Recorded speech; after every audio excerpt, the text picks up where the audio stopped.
Namaskar, hello and welcome to Sansad TV. I am Namrata Singh and you are watching our special broadcast. When women rise, society thrive. And empowering women is not a one-time event, it's a continuous process. True empowerment is about building a society that respects and upholds gender equality in every sphere. So to give push to this vision, the Committee on Empowerment of Women was constituted on 29th April 1997. And now for the first time, the National Conference of Parliamentary and Legislative Committees on Empowerment of Women is being held in Tirupati on 14th and 15th September. So to discuss all this, it's my privilege and honor to be joined by a very distinguished guest, Dr. D. Purandeswari, Chairperson, Committee on Empowerment of Women. Ma'am, thank you so much for your time and welcome to Sansad TV. Thank you. Ma'am, first of all, I'd like to congratulate you for this conference, and it will be attended by representatives from all across the country. Yes. So could you share with us what the members will deliberate on, particularly, the key issues concerning the parliamentarians and the legislators? Well, we have legislative assembly members, the women, as well as MPs from across the country. And along with this, I have my own committee, the Women Empowerment Committee members, who are about 28 women MPs who are also participating as committee members too. Now, the broad theme of the conference is women-led development towards Viksit Bharat. Right. As you all know, today we constitute about 50% of our country population are women. And so today we cannot exclude this fairer sex and then say that we are going to achieve great development and growth. So it is how do we involve and include the women force into the economic growth story of our country. And already, as you know, we have a wonderful silent revolution in the form of the women self-help groups that is happening. And they are largely contributing to this. And even our Honorable Prime Minister had recognizing the contribution that women could pay for a developed country. He has already started the Lakpati Didi and the Drone Didi programs. Right. So that is the reason why we took the broad theme of women-led Viksit Bharat ka theme. And we also have sub-themes which we would be deliberating upon, which are two very important ones. Today we have the technology emerging and growing, and there are new forms of technology that are coming in front of us. Right. If we have the artificial intelligence, the AI as well. So there are challenges that women are facing with the developing technology too. How do they become a part of it? How do they actually be involved in the developing technologies or the challenges that women are facing today? They may be first time technology using women. So the challenges that they are facing and how we can take them forward. So these are the kind of themes that we would be deliberating upon. Right. And the resolution, we would definitely want the state governments also to become part of the plan of action when we actually take the resolutions forward. Because it's not simply the central government, but unless these states also come forward and support the cause that we would actually want to take forward. I think that is very important. Therefore, we are also involving the state government. So we would definitely try to bring awareness in the state legislature members, that is the MLAs or the MPs, that they would need to work in their respective states to take the agenda forward. Ma'am, as you have already mentioned about this broad theme, which is women-led development for Viksit Bharat. Yes. And this yes. aligns with India's vision of becoming a developed nation by 2047. Also, over the past decade, under the leadership of Prime Minister Narendra Modi, India has witnessed a transformative shift from women development to women-led development. Yes. So, ma'am, what does women's empowerment mean to you personally in this regard? No, it does mean a lot to me. I mean, I myself, I think, have experienced from being a passive member in the form of a housemaker. I wouldn't want to call a housewife. And it may be wrong if I call myself a passive member too, because unless the woman is there at home and it is the woman who is the binding factor of a family. Right. And she is the one who actually ushers in the calm peace within a household. So having said that, from being a housemaker, I have myself transformed into being a public representative. Going out to the people, reaching out to them, listening to them, trying to satisfy the demands of the people, which wasn't easy in the beginning, but yes, over the past, I kind of entered public life in 2004. So until now, when you look back about 20 years of journey, it has been a big transformation. So yes, women empowerment does mean a lot to me. Absolutely. And I think it should mean a lot for the country as well. Like as I had mentioned earlier, having a large population who are women, Right. unless we actually empower them and make them understand that they do have the leadership qualities that is actually dormant. They are not deprived, but the leadership quality is dormant in them, because being a housemaker itself calls for so much. You need to be a wife, a mother, a daughter, mother-in-law, sister. So in all her shades, I think she performs very well. So that itself actually makes us understand that she does have the leadership qualities and she can take a section forward. So having said that, I think, yes, women empowerment over the past 20 years that I have seen has really ushered in a transformational change, and women is now able to gain confidence, trust her leadership qualities, and is able to step forward. Right. Also, ma'am, two very significant sub-themes of this conference, which is gender responsive budgeting and Yes. empowering women to face challenges of emerging technologies, which are quite forward-looking. Definitely. So, sure. how do you see these themes shaping the role of women in India's growth story? Well, when it comes to gender budgeting, even in the government, we do have all the departments and all the ministries actually setting aside budget for the women who work within the departments and the ministries as well. Right. So when woman is comfortable in the workplace where she is, and she knows that she has the support from her uppers, so then that would mean that she can very confidently come forward and work. Like for example, we have the creche for women with children, with little babies. They could actually safely put the baby in the creche, and then they could be at work and step aside to check if the baby is okay. And similarly, recently our honorable speaker too, Om Birla ji, had said that we would have to use gender sensitive language and not gender divisive language. So that's a great initiative that he has taken, because that brings in the kind of gender equality that we are actually looking at. Therefore, gender budgeting is definitely very, very important for us. And when you look at emerging technologies, as I had mentioned earlier, many of the women are actually first generation technology, women who are actually coming in contact with technology. So here, when you have the technologies emerging very fast, like today, even before we realize that a new technology has come in, the next day we see another new technology actually coming in front of us. Definitely. So getting the women to understand it, letting them know how they could use it, also face challenges that they would face through it. Like for example, cybercrime. You see women actually being maligned. Using AI, you actually see women whose character is being assassinated. So, and especially for people like me who are in public life, we face it really thoroughly almost every day. So how do you fight cybercrime? So all these are aspects that women need to be made aware of. Okay. So here we are actually, we very conscientiously picked up these two topics. So because we know that these are very, very important, and when we have the members of legislative assemblies and we have the members of parliament actually attending it, they would understand what gender budgeting is and how they would actually have to go back and monitor what is being done. So that is the reason why we picked up on these two very important subjects. The Committee on Empowerment of Women was first constituted on 29th April 1997. And so, ma'am, could you take us through the journey, its mandate, and the changes you have witnessed since its inception? Yes.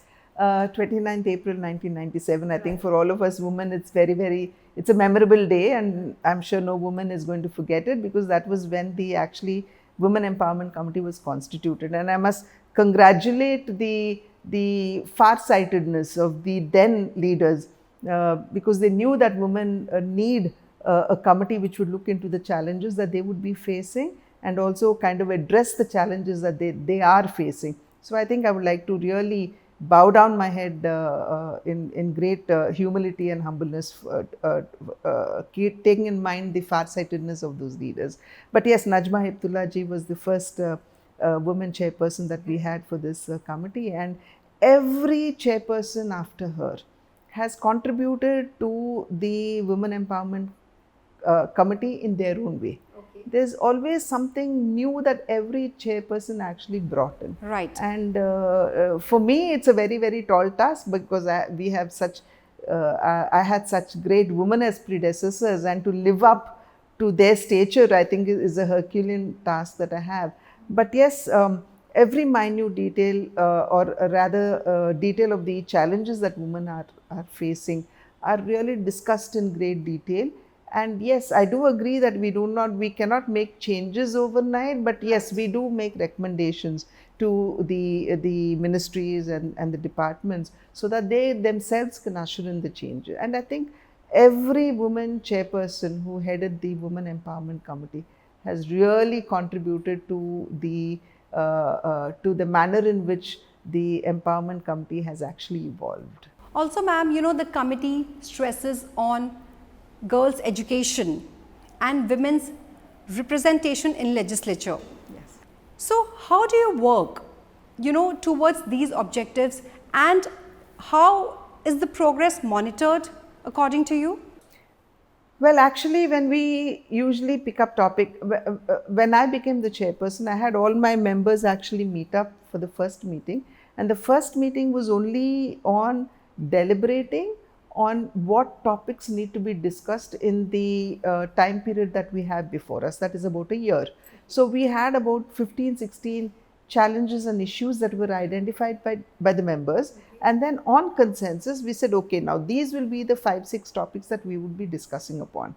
So once we actually identify the topics, we actually reach out to the concerned ministries, or women empowerment is across board. Right. So we actually reach out to all the ministries. We send out a questionnaires. The questions that we collect from the members are sent out to them, and then the ministries and the departments actually make their own presentations before us in the form of maybe a PPT, or they explain to us what is being done on the topics that we have decided and identified. And once that is done, the members have their own questions. Over and above the questions already sent to the ministries, there are questions that the members themselves actually put across, and the answers are given. So in case they do not have the right answers or or sufficient information with them, then the answers are sent to the committee members again. And further, if they're not satisfied, then yes, they could raise it again, and they could get a reasonably satisfying answer from the ministries and departments. And then once we discuss the topic with the ministry, we have the representatives of the ministries, and we also take evidences from the ground. Like we have NGOs, we have activists who are working in that particular field or area. So they do come and they give their evidences as to how the government schemes are actually being implemented, how effectively they are being implemented on the ground. Yes. And once they identify the challenges and issues, and that is deliberated in between us, then we collate all of this together, and we form a report on that particular issue. And then the report is again shared amongst all the members. And once the members are satisfied that all their concerns have been compiled or put into the report, and then we send it to, we table it in the Parliament. So that is actually how we take issues and challenges forward. Also, ma'am, could you share the best practices or success stories of this Parliamentary Committee on Women Empowerment, especially that you feel proud of? Well, after I became the chairperson of the Women Empowerment Committee, we took it upon ourselves when we discussed it, and initially when we began our sittings, we kind of decided in the committee itself that yes, we would every day monitor any women who are doing very good work in their own field, who have achieved something, who are just going unacknowledged. And then we came up with the decision that we would write complimentary letters to all of them. So that was very good. And now we hear people from, whoever have received that, they feel deeply happy, and because they haven't been acknowledged by anyone. But yes, here is a committee that is actually acknowledging us. So that gives us great satisfaction. Right. Beyond that, yes, see, within a 1 year period of the committee, it gets very difficult to actually travel across the country to kind of address the needs or listen to people or women. So in that case, what we have decided is that we would send out questionnaires across the country to organizations, like for example the Delhi police. So we would send, this is just an example that I'm placing before you. We would send out a questionnaire to them, ask them to answer this, and then once we get back the answers, if we are satisfied, it is fine, because again the committee members get to see them and understand it. If they are not satisfied, then yes, we write back to them. Right. So this way we are trying to reach out to the 4 quarters of the country. So I think this is giving us great satisfaction, because we are not leaving any part of the country, not taking it into consideration at all. Okay. So ma'am, your journey has been really linked to women's empowerment. You have held many important positions, like you're the chairperson of this particular committee, then you were the member of the committee on education, women, children, sports, youth, and you were also the chairperson of Commonwealth Women Parliamentarians Association India region. So ma'am, how has this journey shaped your vision for empowering women in India?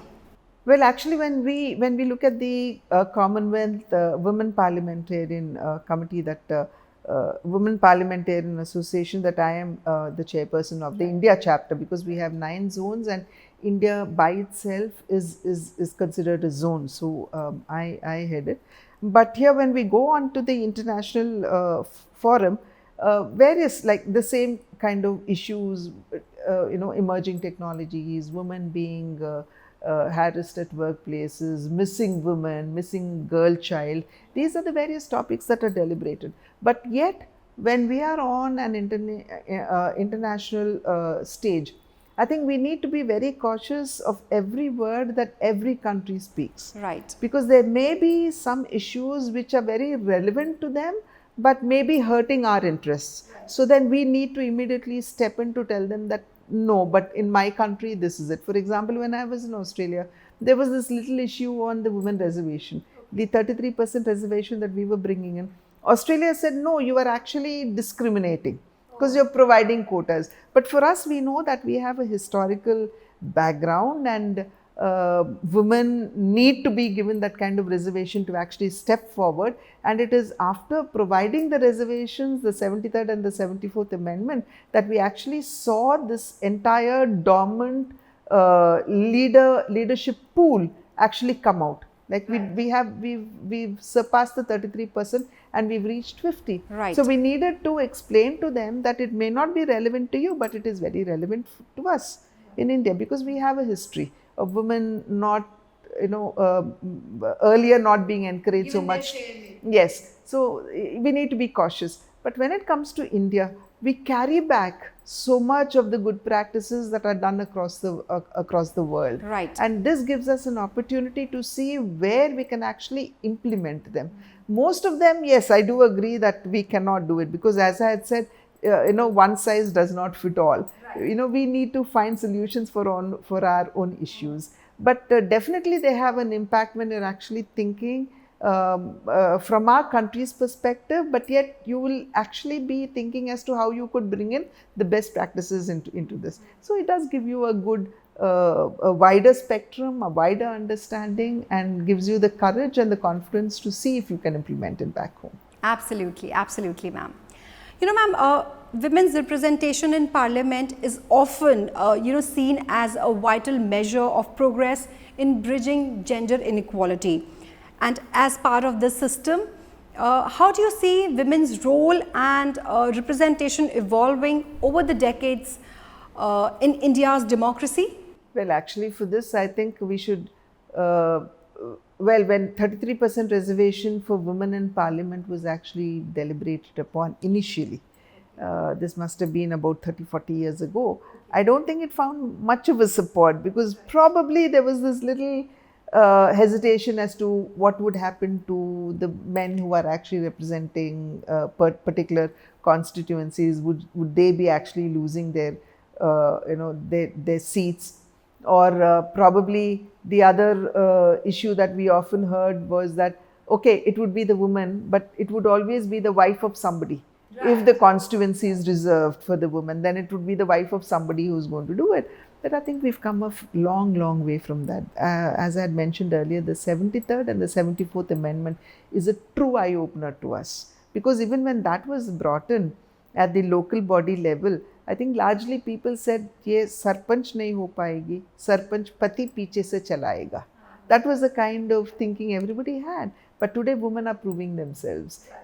Probably, yes, when we began and we started the journey, it was the sarpanch pati. But now, no, the women are able to assert themselves, they're able to make decisions, take decisions. So we've come a long way. As I had mentioned earlier too, it was a whole talent pool that has actually come to the fore. Right. So today, I think we should not be hesitant in actually accepting the 33% reservation in assemblies or parliament. The Nari Shakti Vandan Adhiniyam that has been brought in recently, I think should be welcomed largely. Because today women are taking on leadership roles, and as mentioned earlier, and I strongly believe that leadership is latent in a woman. It is dormant. We just need to bring it to the front. And I think this is very important for us. And there have been surveys after surveys, if I may be allowed to divulge, that women are very sensitive to certain issues. Right. So their participation in policy making would actually bring in a lot more positive change. So I think we should all welcome it, and it has been a wonderful journey for women. Yet I may also add that it hasn't been without challenges, it hasn't been without difficulties. Also, ma'am, any message you would like to give to today's women? Believe in yourself, you have it in you, step forward with confidence. Basically, women empowerment is not a one-time event, it's a continuous journey. Thank you so much, ma'am, for your insights, your vision for women-led development. Thank you so much. Thank you to Sansad TV also for having me with you. Thank you. Thank you. Well, viewers, that is all I have for you in this special broadcast. Thank you and keep watching Sansad TV.